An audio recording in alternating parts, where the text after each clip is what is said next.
देशवासियों, नेपाल विश्व के कुछ चुनिंदा देशों में शामिल है जो कि आज तक किसी देश का गुलाम नहीं बना है। दोस्तों, 1814 से लेकर 1816 तक इस देश के राजाओं की लड़ाई अंग्रेजों से लड़ी थी।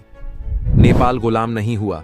दुनिया के सबसे खूबसूरत देश में से एक नेपाल की बात ही निराली।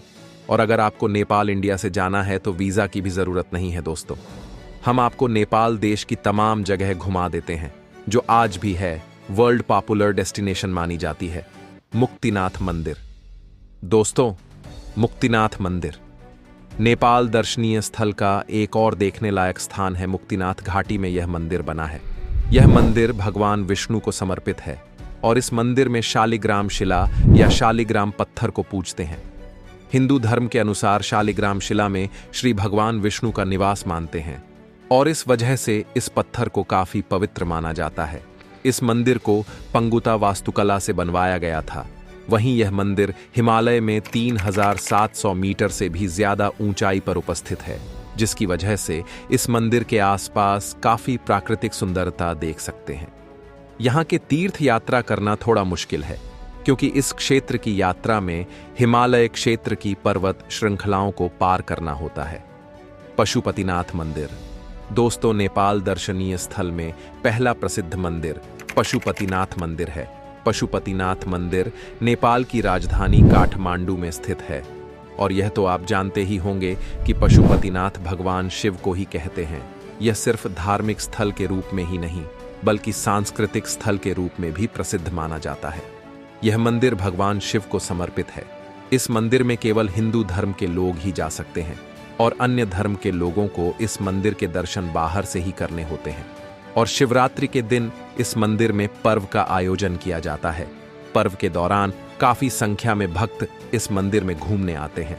यह मंदिर काठमांडू से मात्र 3 किलोमीटर की दूरी पर स्थित है। इस मंदिर में जाने का सबसे अच्छा समय सुबह के दौरान सूर्योदय काल का होता है।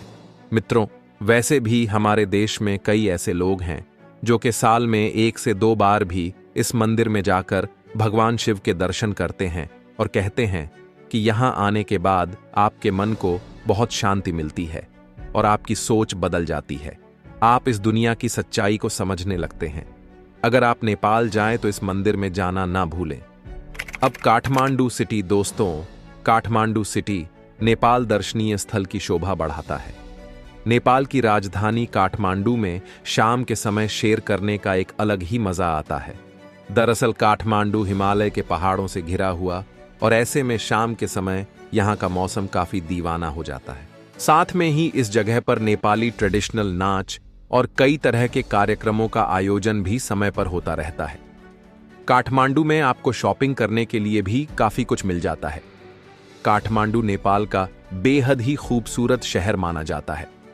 दोस्तों के साथ इस शहर में आप सनराइज का भी मजा ले सकते हैं। कहा जा आता है कि सुबह सुबह जब धूप खिलती है तो यहाँ का नज़ारा बेहद ब्यूटीफुल हो जाता है। साथ ही अगर आपको नेपाली खाने का शौकीन है और यहाँ के खाने का स्वाद लेना चाहते हैं तो आपको एक से बढ़कर एक रेस्टोरेंट भी मिल जाएंगे।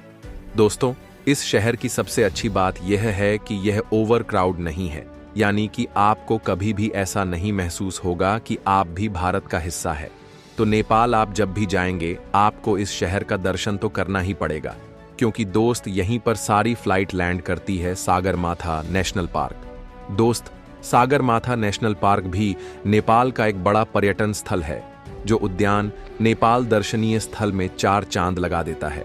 सागरमाथा नेशनल पार्क बेहद ही सुंदर स्थान है और इस उद्यान से माउंट एवरेस्ट को भी देख सकते हैं। जो लोग माउंट एवरेस्ट नहीं जा सकते हैं, सागरमाथा राष्ट्रीय उद्यान से माउंट एवरेस्ट को देख सकते हैं। इस पार्क में आपको कई तरह के पक्षी और जानवर देखने को मिल जाएंगे। इस जगह को प्राकृतिक विश्व धरोहर स्थल का दर्जा भी प्राप्त है। बाकिये में बहुत ही खूबसूरत बार है और इस जगह पर जाकर आपको बहुत मजा आने वाला है। वैसे भी मित्रों, जो भी नेपाल के दर्शन करने निकलते हैं वह सागरमाथा नेशनल पार्क तो आते ही आते हैं। आप भी जरूर जाएगा।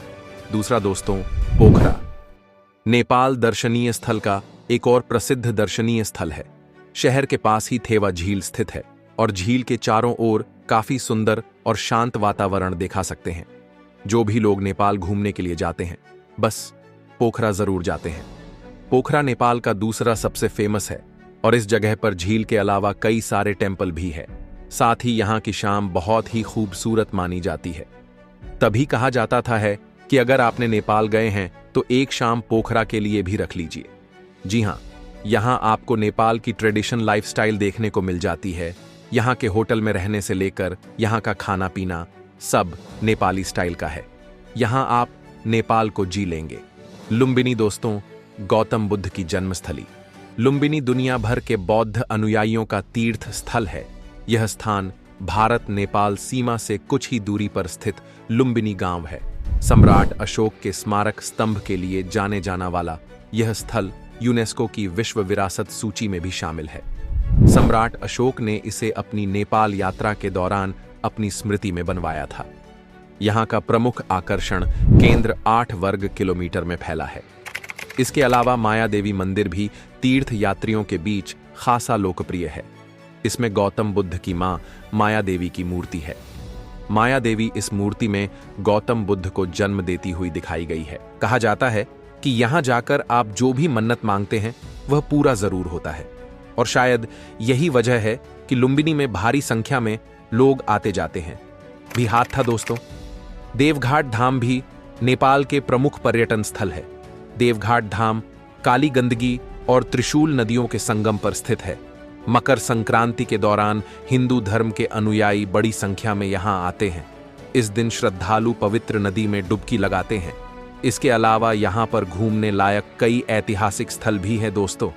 यदि आपकी इच्छा कम पैसे में विदेश घूमने की है तो आप नेपाल जा सकते हैं। नेपाल में जाना बिल्कुल अपने देश में घूमने जैसा ही है। इस देश में कई सारे हिंदू मंदिर हैं। हर साल भारत से कई सारे लोग इस देश में बने इन प्रसिद्ध हिंदू मंदिरों को विजिट करने के लिए जाते हैं। नेपाल देश में मंदिरों के अलावा कई सारे सुंदर पर्यटन स्थल भी है जो कि विश्व भर में प्रसिद्ध है। नेपाल देश एडवेंचर करने वाले लोगों के लिए भी एकदम सही जगह है और इस जगह पर एडवेंचर का खूब मजा लिया जा सकता है। आप अपनी छुट्टियों के दौरान इस देश में जाने का विचार कर सकते हैं। अगर आप नेपाल देश की ट्रिप प्लान करते हैं तो आपको ज्यादा जेब डीली नहीं करनी पड़ेगी, क्योंकि इस देश की करेंसी काफी सस्ती है और आप आराम से 4 से 5 दिन इस देश में करीब 25,000 रुपए खर्च करके गुजार सकते हैं। पूरी दुनिया में एकमात्र नेपाल ही एक ऐसा देश है जो आज तक किसी भी देश का गुलाम नहीं बना है। यही वजह है कि यहाँ किसी भी तरह का स्वतंत्रता दिवस नहीं मनाते हैं।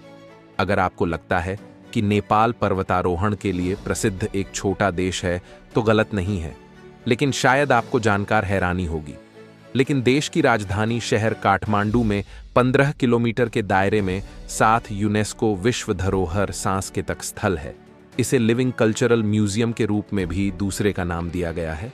इसके अलावा नेपाल में यूनेस्को द्वारा 4 मान्यता प्राप्त विश्व धरोहर स्थल है जो इसे सबसे ज्यादा विरासत वाला देश बनाते हैं। नेपाल 14,03,345 वर्ग में फैला है। क्षेत्रफल के मामले में 93 वर्ष देश। तो दोस्तों, आज की एपिसोड में इतना ही। फिर मिलते कल एक और न्यू एपिसोड के साथ। जब तक के लिए धन्यवाद। जय हिंद।